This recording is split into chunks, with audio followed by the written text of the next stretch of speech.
That's our newest group here at the church, J&J and Company.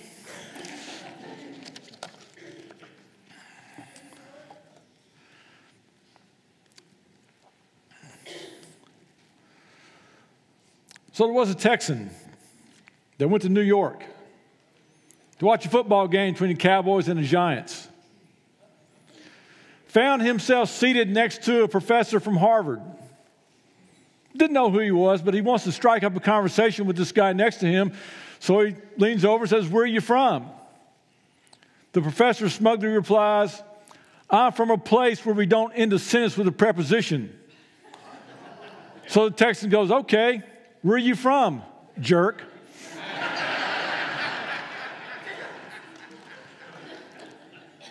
We've been talking about dealing with difficult people. And at least one of you have been listening because you decided to make some changes in your life. You can tell that by your voice message. Because you call them up, they don't answer, but the voice message reads, "I'm not available right now, but I appreciate your call. I make some changes in my life. So after the beep, leave a message. If I don't return your call, you're one of the changes." But here's the thing. You can't make enough changes to stop dealing with difficult people because they're everywhere. They're at work, they're at school, they're at church. In fact, I believe God deliberately puts difficult people in our lives to teach us how to love them. So outside a small town in Alberta, for you southern folks, that's a province in Canada, there's these two fences that are about 2 feet apart, and they go for over a half a mile. And the story behind that is this guy over here on this property, he decided he wanted to run some cattle on his property. So he goes to this guy over here, his neighbor, and says, "Why don't we go together and split the cost of the fence and put a fence up?" This guy says, "I'm not interested in putting a fence up. Don't want to do that." About a week later, there's a fence up. And so this guy over here goes, he's put a fence up. So he goes to his neighbor and says, "I thought you said you didn't want to put a fence up. You had no interest in that at all." He said, "I had my property surveyed, and I put that fence 2 feet on the inside of my property line. And if any of your cows get on my property, I'm going to shoot them." Well, then he had no choice but to go 2 feet on the property line and run a fence parallel to his. That's a testimony to pride and what a lack of wanting peace will do. But it's not just with people like that. Across the street from my house in Anchorage, the neighbors, they had a wood fence that were about 4 feet apart. 2 wood fences, exact same wood fence, but just not 4 feet, 4 inches apart. And here was right around the corner from my house. Caden, you got this picture put up? That's right around the corner from my house. The neighbor on this side, they built a new house. The one over here had been there for years. And for first 5 or 6 years, well, longer than that, probably the first 10 years, there was no fence dividing them at all. Then I noticed a tree had fallen on the property and some other things. And then a few weeks after that, one neighbor put a fence up. A week after that, another neighbor puts the exact same type of wood fence, just a foot apart. That's the world we live in. Okay, you can take that down. The snow is snow. Y'all realize, I didn't know, but on the screen this morning, you know, the snow is falling upward for some reason instead of down, but it goes up. We'll bypass that part. So, have you noticed that in a lot of ways, it's possible to win the war and not win the peace? You share what I mean by that. See, as Christians, we should make sure that we don't do what nations do when they win the war, but they can't win the peace. After World War II, we'd won the war, but when it came to dealing with the communists, came with dealing with Russia, we couldn't win the peace. So what do? We settled for a Cold War. As Christians, we should never settle for a Cold War. Our goal is not to win. Our goal is to reconcile. Our goal is to seek peace. Sometimes, though, we don't recognize what's going on. We lose sight of the big picture in things. Because the big picture we talked some about last week, the big picture is our problem is not with people, it's with evil. We have an enemy who's out to deceive us. Now, if I were to ask you, how many of you here are being deceived, probably nobody's going to raise their hand, because if you're being deceived, you don't know you're being deceived. But if I were to ask you, how many of you are having difficulty dealing with people you know, and sometimes even people you don't know? It could even be those darn Democrats, those crazy Republicans that just riles up your blood. You just causes bad things to come through your brain every time you think about them. It could be something like that. And the reason we have problems is not because that's just the way things are. It's because we have an enemy that's out to deceive us. And the way he primarily wants to deceive us is in the area of relationships. Because God is all about relationships. Jesus died so that we can have a relationship with God and a relationship with others. In fact, the number one evidence that the New Testament church had to show that God had made a difference in their lives was in a difference in relationships. The barriers were broken down between Jew and Gentile, between slave and free, between male and female, cultural barriers, economic barriers. They were all gone.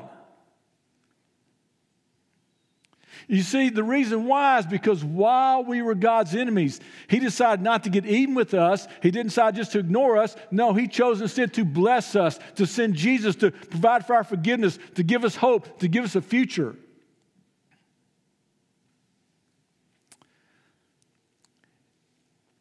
And when you are wronged, when you are insulted, how you respond to that is the most significant thing you can do in your life, because it shows that you get it.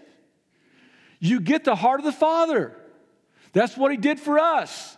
And that's what he calls us to do for other people.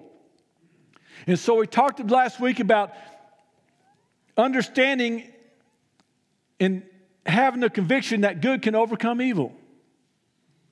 To live like that. Difficult thing for us today.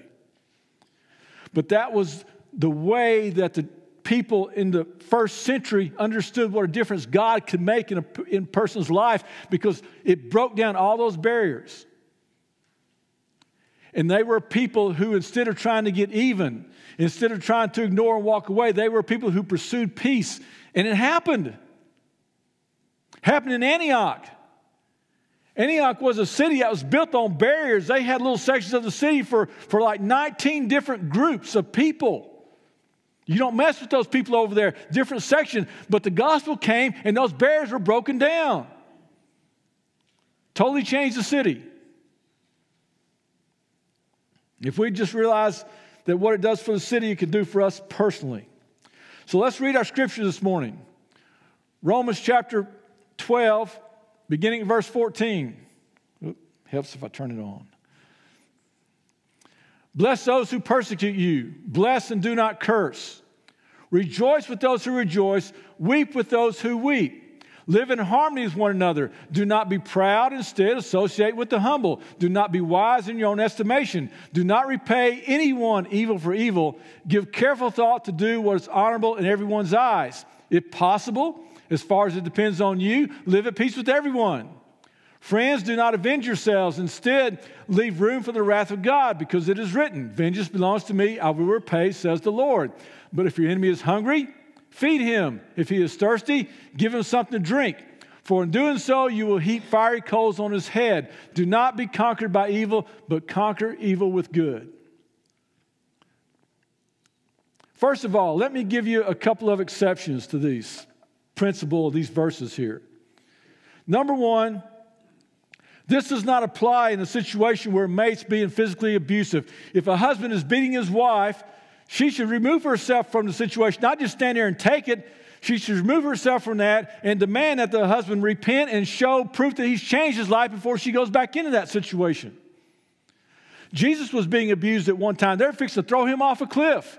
He didn't stand there and take it. He walked through the crowd and went somewhere else. Second of all, these verses are not talking about someone who is so weak and too afraid to do any type of retribution or anything. That's not what these verses are talking about. These verses are talking about somebody who is so strong that they know, able to control themselves, and they have such a love for God and love for others that they refuse any type of retaliation. And third, this does not mean you don't participate in the criminal justice system. somebody attacks you and takes you to court, you should, if you're innocent especially, defend yourself. Paul did in Acts chapter 24. And if somebody steals from you, or God forbid, abuses one of your children, yes, you should do something about that. You should be a witness against them. Not to do so would be unloving to your neighbor that might become their next victims. So there are some exceptions to this, but oftentimes not as many as we'd like. So let's go back and go through this. Verse 14, bless those who persecute you, bless and do not curse. When dealing with difficult people, here's what you need to understand. How we respond to evil begins with our tongue. We're not to repay insult for insult. We are not to lash back out at somebody, get even with them.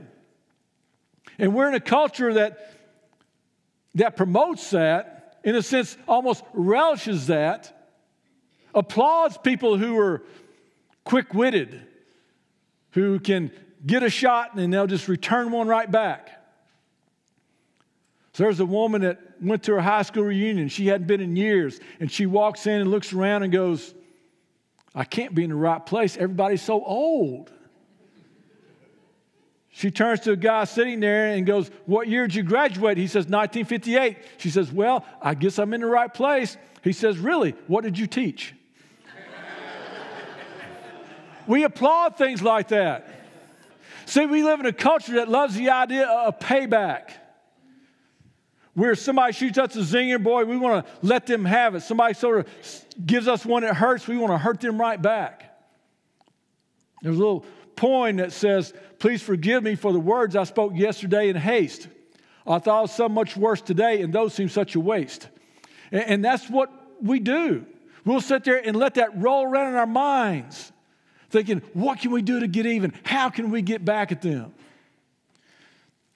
See, the Hebrews, they had a different mindset when it came to the words that we spoke. They saw words as something very powerful because they understood that with the word, God created everything. And so they saw the words that they spoke as being powerful. Here's what we're reading in Proverbs 18:21. Death and life are in the power of the tongue, and those who love it will eat its fruit. But that's not our mindset in the West. Our mindset in the West is sticks and stones may break our bones, but words will never hurt me. Truth is, words will crush us. Job is experiencing this when his supposed friends come and visit him, and they basically turn on Job and say, Job, all this stuff that's happening in your life, you deserve it. It's because you've been so bad, so unrighteous. God is dealing with you. Here's what Job says. Have mercy on me, my friends. Have mercy, for God's hand has struck me. That's not the verse past that. Anyway, I probably wrote something up there wrong. Anyway, it says this, your words are crushing me, Job speaks to his friends.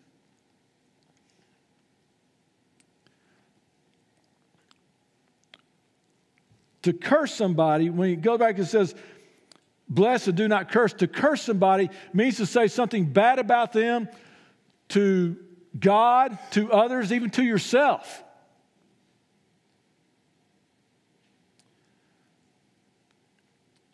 We are people who get caught up in that so easily. We struggle with gossip and slander. It's one of the biggest temptations that we face. We won't go there yet.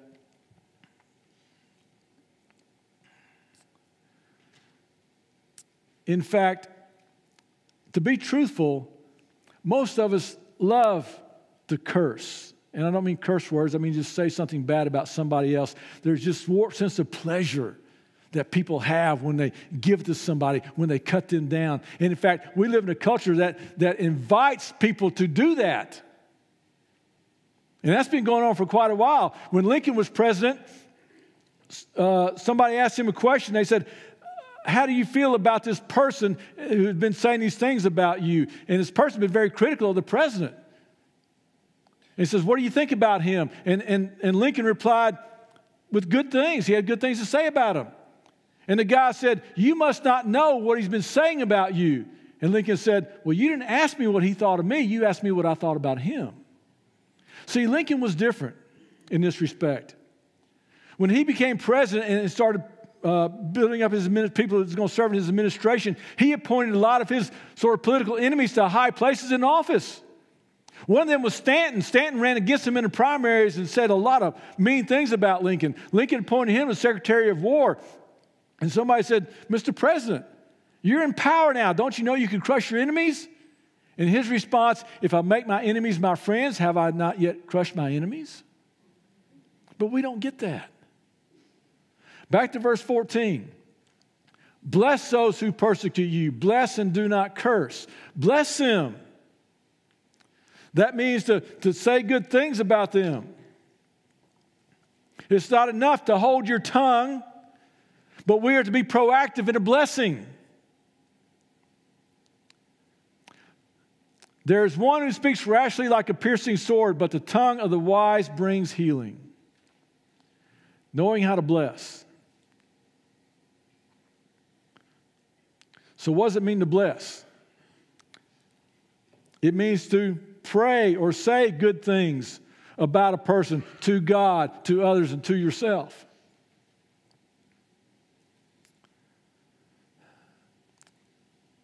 They insult you, you respond kindly. They destroy your reputation, you say good things about them. Here's the thing we need to learn. You will never be the lesser if you show grace to somebody else. That again is dealing with Job. As Job had been unmercifully attacked by his friends, this is what happens at the end of the book of Job. After Job had prayed for his friends, the Lord restored his fortunes and doubled his previous possessions. In other words, God blessed Job when Job blessed his friends. Now look, I can't promise you that everything's going to be rosy if you do this in your life, that your friends are going to be blessed and that everything's going to turn out right. It's going to change them. I can't promise you that, but I can promise you this, it will change you and make a difference in you. So, the first thing in responding with difficult people or dealing with difficult people is to control your mouth. Not to curse, but to bless. The second thing you're not going to like a whole lot either, but it's this. It's enter into the thoughts, the feelings, the emotions of your enemy, their highs and their lows. Here's what we read in the next verse. We need verse 15. Okay. Rejoice with those who rejoice and weep with those who weep. That's usually the opposite of what we do. We weep and our enemies are rejoicing. We rejoice when they weep. But here he's calling us to do something different. Remember, the prodigal son came home and he wouldn't enter into the joy of his younger brother in celebration. That's how we mostly deal with difficult people in our lives. When something's good happening to them, we're not so happy. Something bad's happening to them, there's that warped sense of pleasure. But here's what he's going to be teaching us in this section of Scripture. That when you're able to respond to your enemies in a different way than they've ever experienced in the world, it can melt their hearts. It can change them. And a lot of us, we think about, we could give testimony, and I've seen it happen many times where you have someone there, their enemy, but this person over here enters into their celebrations or enters into them while they're going through a difficult time, and it totally changes the relationship. Completely. Back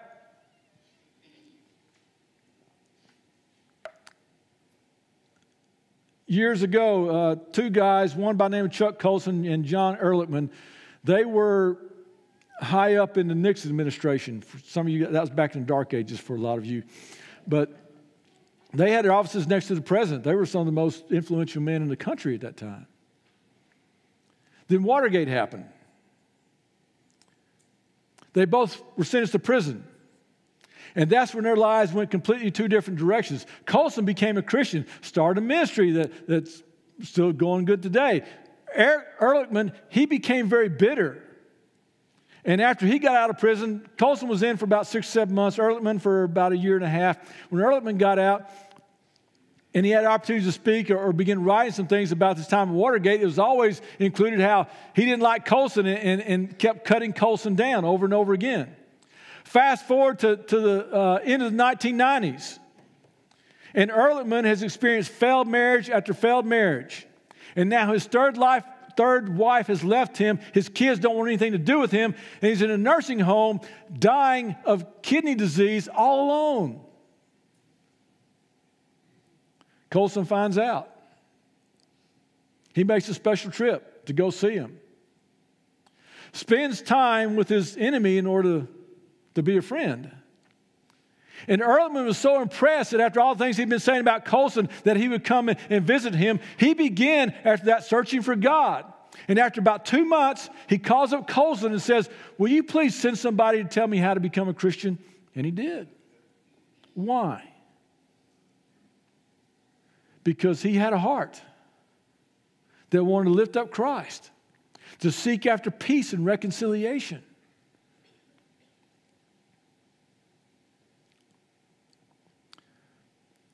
Good Samaritan parable. I'm assuming, Bible Belt, you're all pretty familiar with that. There are some questions of that parable that we need to ask. And that, in a sense, we could say the people asked them. One of the questions was the question of the robber. The robber asked this question: what will happen to me if I hurt him? Evil's behind that. The priest asked the question, what will happen to me if I help him? That's also evil. Because evil is not just when you do bad things. Evil is when you refuse to do good things. But the question the Samaritan asked is, what will happen to him if I don't help him? That's the question that preceded the manger and the cross. But here's the question I want you to ask yourself as we go through this passage. What will happen to me if I don't respond with blessings? What will happen to me if I choose to get even with the enemies in my life? If I choose not to ignore them, but I choose to go after them, or else I just want to just do away with them? What would happen to me? And let me tell you what will happen to you if you choose to go through your life like that. You will never be able to experience and understand the very heart of God, who loved you enough so that when you were his enemy, he didn't get even or just ignore you. He blessed you and moved into your life. You'll never know what that's like. You'll never experience that. And you'll never experience the power of God that comes and is manifested in the way we deal with difficult people.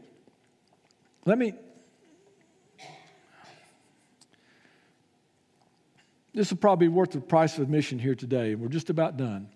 But I need you to listen up. Faith is factoring in the ability of God. In your life, in your situation, you're always factoring in the ability of God. Here's the illustration. When the disciples are in the boat in the middle of the storm, they're terribly afraid. Jesus calms the storm, rebukes them for their lack of faith. It's not that the disciples didn't know Jesus was powerful. They had seen him do a lot of things. They knew he was powerful. They just didn't know how his power related to that storm. You see, we all go through storms of life. And right now, you may be going through a storm, and maybe you need to be able to relate God's ability, his power, to your storm. Maybe that storm's loneliness. Maybe it's worry or something like that. But here's the thing. We all go through dealing with difficult people, and we will do that, and we will never be able to say, God, you can relate to how I deal with the difficult people in my life. See, God sends storms in your life just so you'll know of his ability, his power to do something in your life. And we as a Christian culture, we say, yeah, he can help me in this area, in this area, in this area, but I don't trust him and his power in dealing with difficult people. So we'll continue on cursing those who curse us, getting even, giving it back. Instead of doing the one thing that stood out in the first century more than any other, instead of choosing to bless those who curse us and pray for them and do good for them. Here's the bottom line. You want revival? Change the way you deal with difficult people. See what a difference that makes in your world. See what a difference it makes in our culture. Because our culture is completely gone the other way. We not just want to get even, we want to crush our enemies. You don't need any examples of that. And you can't look at this principle and look at it and go, oh, that's too challenging. I don't think I could ever do that.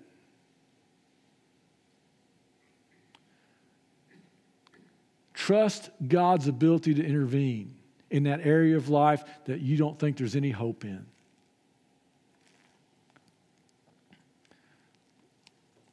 Factor in the power and ability of God to change that relationship with those difficult people in your life. That will bring about a difference. And your eyes will be opened to the power of God in a way this culture hasn't seen in years. It's your choice. For some of you, it may not apply to difficult people. You're going through a storm in your life right now, and you need to trust God's ability in whatever it is you're facing.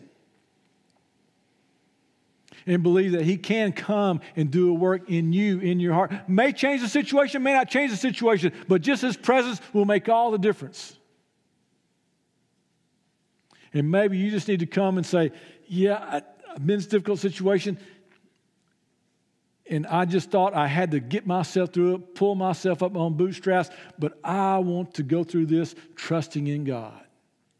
That's what it means just to walk by faith, right? To live by faith, to stand by faith, overcome the world by faith. That's what we've been called to do.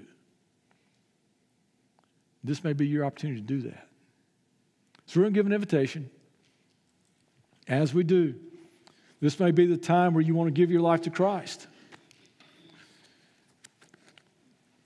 You have not made that decision yet. And you're ready to say, I want to be a Christ follower today. I want to make that commitment that I'm going to follow Him. And what that means is you're going to be obedient. You're going to change your life. You're going to line your life up with what He is teaching, what He has taught us. That's called being a disciple. Because see, it goes far past believing. It is living a life that reflects that what you believe is true. That's what God has called us. And we need to reflect that in dealing with difficult people. Probably more than any other area right now. It's one of those top 3 or 4. So don't blow these things next couple of weeks off as being just something I can't do. Trust that God's power can come in and you can experience it in a way you never thought. Let's stand together as we sing.